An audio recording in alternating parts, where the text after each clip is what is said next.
Hello everyone, কেমন আছো? আশা করি ভালো আছো। আমিও ভালো আছি। প্রথমেই তোমাদের কাছে ক্ষমা চেয়ে নিচ্ছি, আমার গলার ভয়েসটা একটু খারাপ, কারণ আমি শিবরাত করেছিলাম। দুদিন ভোর রাত জাগা, ঠান্ডা থেকে গলার ভয়েস খারাপ হয়ে গিয়েছে। আর এমনি থেকেই আমার তো একটু ঠান্ডা লাগলেই গলার ভয়েস নষ্ট হয়ে যায়, তাই কিছু মনে করো না, প্লিজ ভিডিওটা দেখো। আমাদের এখানে কাল রক্ষাকালী পুজো ছিল। মাকে কত সুন্দর লাগছে, দেখো মাকে আনা হচ্ছে। মানে গাড়িটা কত সুন্দর করে সাজিয়েছে দেখো।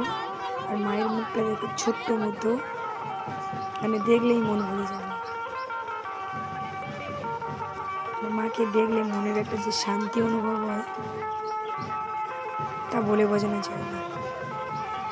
আমরা সবাই মিলে নাচতে নাচতে মাকে নিয়ে আসছিলাম এখানে। দেখো মেলায় কত মানে মার আগমনীতে সবাই মিলে মানে আনন্দ করছে, কত লোকজন দেখো সবাই মিলে আনন্দ করছে, নাচানাচি করছে। আমরাও খুব আনন্দ করেছি।